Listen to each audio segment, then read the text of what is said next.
The 1984 Bhopal disaster is defined by its massive scale, a toxic gas leak that engulfed an entire city. But in 1999, an accident at a Japanese nuclear plant proved that an industrial catastrophe can be just as horrific when its full force is focused on a single workroom. On September 30th, 1999, 3 employees were working inside the JCO nuclear fuel conversion facility in Tokaimura, Japan. Among them was 35-year-old Hisashi Ouchi.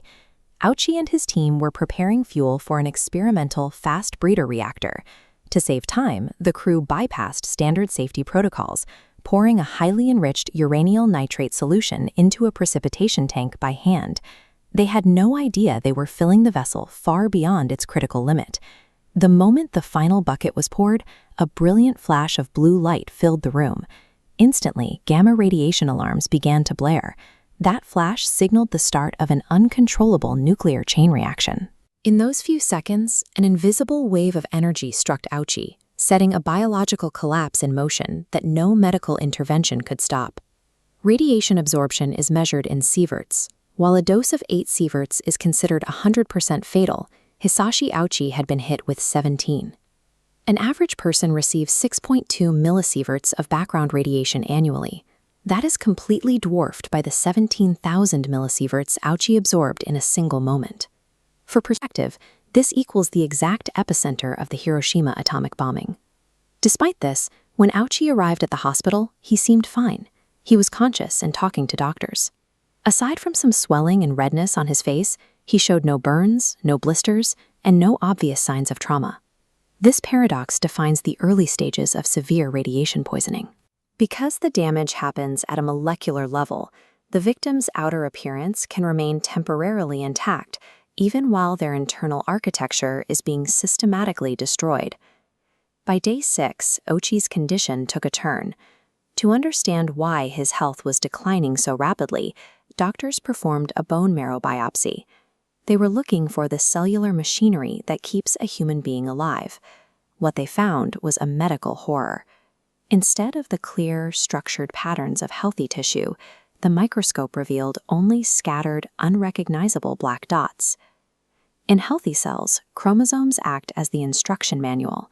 These X structures carry DNA needed to replicate and repair the body. But gamma radiation shattered those chromosomes into pieces. With his DNA destroyed, Ouchi lost the ability to generate new cells. His blueprint was gone. Ouchi was no longer a regenerating organism. He was effectively a collection of dying cells that would never be replaced, doomed to deteriorate as his existing tissues reached the end of their natural lifespan. First, his immune system vanished as his white blood cell count dropped to 0. Doctors attempted a stem cell transplant from his sister, hoping to jumpstart his blood production. But his own body had become a hostile, irradiated environment, where the new cells simply could not survive. Soon, his skin began to fail. Skin cells must constantly divide to maintain the body's barrier, and without that process, Ouchi's flesh began peeling away. Simple medical take became a weapon, tearing off layers of skin whenever it was removed. The collapse moved inward. He suffered from an unquenchable thirst, his lungs became unresponsive, and he could no longer eat, as his digestive lining disintegrated. Keeping him alive required constant, invasive intervention. But with his own protective skin gone, even the act of inserting a needle for nutrition became a source of agonizing pain, as raw tissue was exposed to the air and medical equipment. Modern medicine is designed to support the body's own healing processes. In Ouchi's case, there was no healing process left to support. Every attempt to save him only served to prolong a state of physical decay. After 2 months of systemic failure, Ouchi suffered a massive heart attack.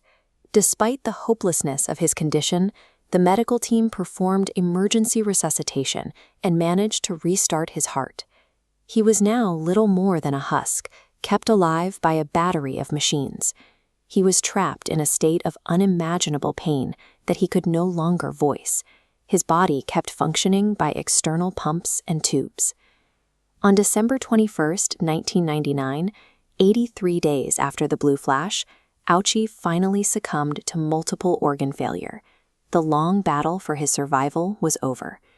He was not the only victim. His co-worker, Masato Shinohara, had absorbed 10 sieverts during the accident. He endured a similar 7-month decline before passing away in April of the following year. Ouchi's 83-day ordeal stands as a grim testament to the limits of medical technology. It proved that a human life can be sustained long after the foundational mechanisms of that life have been erased. The subsequent investigation showed that the Tokaimura tragedy was entirely preventable.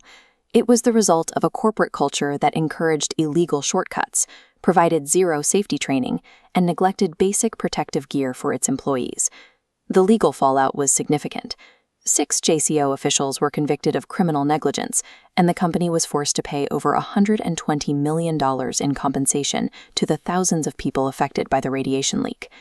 In Japan, the public outcry was immediate and lasting.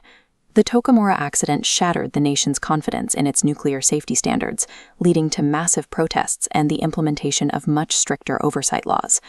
The disaster highlighted a chilling truth. When dealing with the forces of the atom, there is no room for human error. One moment of negligence can overwrite decades of safety. Radiation acts as a biological eraser, removing the microscopic instructions that allow a body to exist. Hisashi Ouchi's fate remains a sobering warning of the cost of prioritizing production speed over the sanctity of human life.